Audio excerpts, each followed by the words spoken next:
in Andalusia. Merah putih berkibar jaya. Nahnu Syababu Indonesia, siap berdakwah demi Indonesia jaya. Assalamualaikum warahmatullahi wabarakatuh. Alhamdulillahilladzi ja'alal ilma nura, wassalatu wassalamu ala sayyidina basyiran wa nadhira, wa ala alihi wa ashabihi kana mukhtara, la haula wa la quwwata illa billahi kana ghaffara. Amma ba'd. Hadirin sebangsa setanah air yang kami cintai, teman-teman pejuang prestasi yang senantiasa di hati, dewan juri yang kami ta'zimi. Zaman modern dihadapkan pada tantangan-tantangan yang kompleks dan beragam. Perkembangan teknologi yang pesat, perubahan sosial, dan transformasi budaya telah mengubah tatanan kehidupan manusia dengan cepat. Dalam menghadapi tantangan ini, Al-Quran sebagai kitab suci umat Islam tetap relevan dan dapat menjadi pedoman yang bijak untuk menjalani kehidupan di era modern ini. Perkembangan teknologi sekarang ini berkembang pesat bak kilat, cepat, melesat, dan begitu dahsyat, dan memiliki dampak luar biasa terhadap tatanan hidup umat manusia. Kemajuan teknologi telah membawa banyak manfaat bagi kehidupan manusia. Teknologi informasi telah memudahkan manusia dalam menjalani tugas kehidupannya serta meningkatkan kualitas hidupnya. Tetapi di sisi lain, tidak sedikit kerugian dalam bentuk hal-hal negatif yang menyertai penggunaan teknologi informasi masa kini. Penyebaran berita hoax yang tidak dapat dipertanggungjawabkan, Berita kontroversi dan provokasi yang merusak ideologi, maraknya berita fitnah yang memecah belah, bahkan menjadikan berita sebagai media pengadu domba. Konten-konten tak bermoral dipertontonkan, sedihnya semakin tak bermoral semakin viral. Jariah sayyi'ah disebarluaskan, dosa tak lagi diperhitungkan. Banyak sekali tayangan-tayangan yang merusak budi pekerti, tayangan pornografi dan porno aksi. Dan sayangnya, itulah yang menjadi panutan generasi muda saat ini. Baju Islami yang diperkosa dengan model masa kini, Islam yang dibenturkan dengan ideologi jahili yang dianggap tren masa kini. Hadirin, maka dari itu, sudah selayaknya kita sebagai generasi Z ikut berperan aktif dalam mengikuti perkembangan teknologi, memanfaatkan teknologi sebagai ladang dakwah, wadah menyebarkan akhlakul karimah dan memberantas bid'ah dhalalah. Maka izinkan kami menyampaikan syarahan Quran dengan judul Kreativitas dalam menghadapi tantangan zaman dengan pedoman Al-Quran. Kita sebagai generasi umat Islam melalui kreativitas tanpa batas, melalui inovasi tanpa henti. Mari kita jadikan perkembangan teknologi ini sebagai ladang penyambung pesan kenabian, menyebarkan berita-berita kebaikan, mengajak pada perdamaian, memviralkan semangat hasanah keislaman, dan yang paling penting menyampaikan amar ma'ruf nahi mungkar sebagaimana firman Allah dalam surah Ali Imran ayat 104. A'udzu billahi minasyaitonir rajim.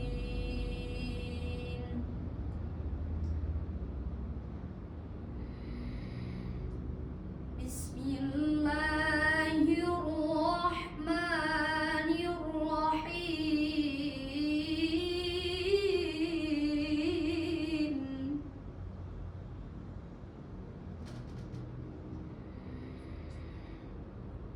Waltakum minkum ummatun yad'una ilal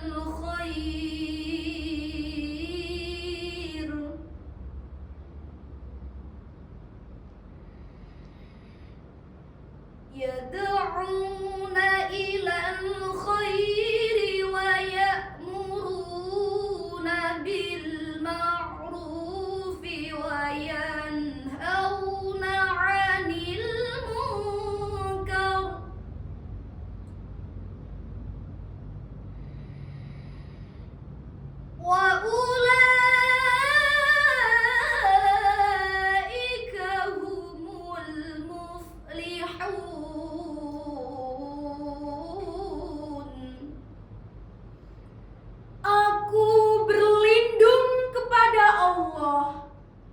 dari godaan setan yang terkutuk.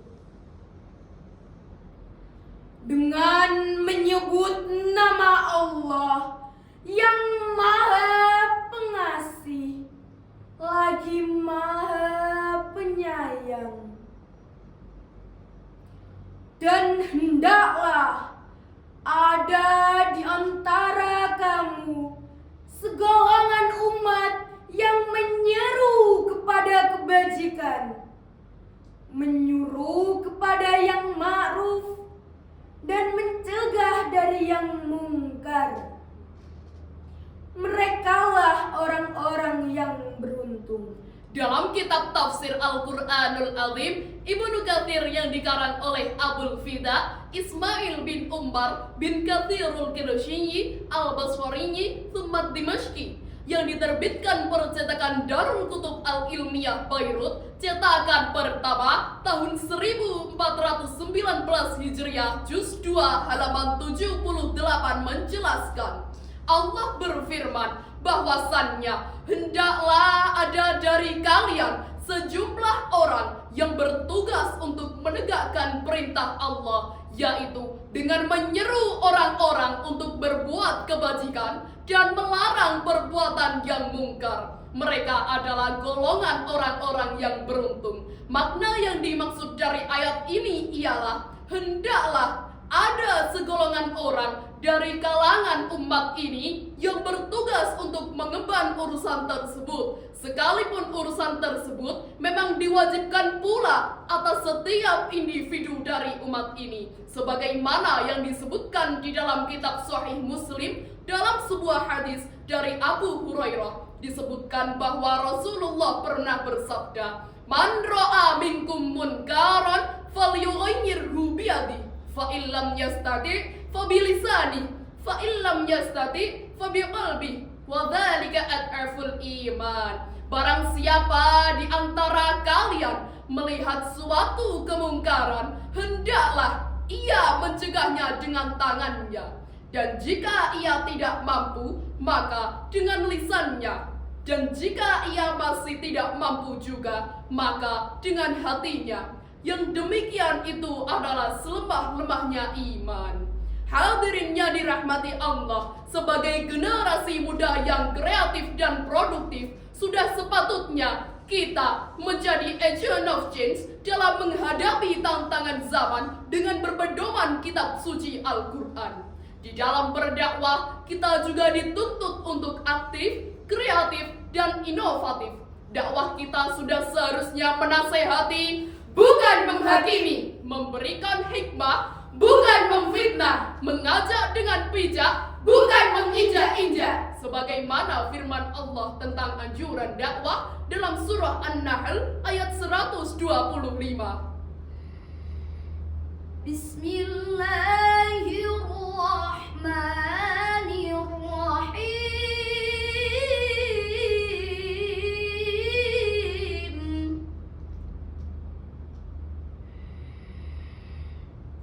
Ud'u ila sabili rabbika bil hikmati wal mau'izatil hasanah.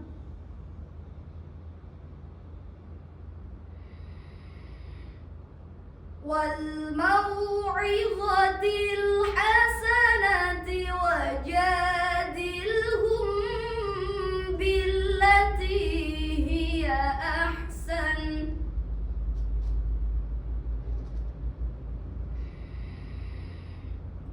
إِنَّ رَبَّكَ هُوَ أَعْلَمُ بِمَنْ ضَلَّ عَنْ سَبِيلِهِ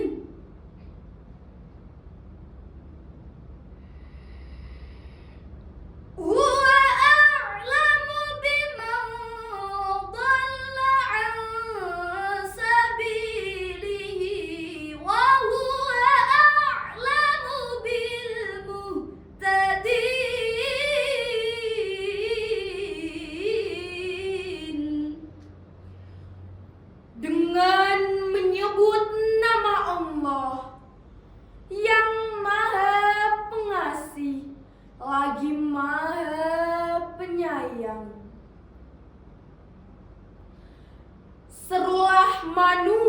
manusia kepada jalan Tuhanmu dengan hikmah dan pelajaran yang baik.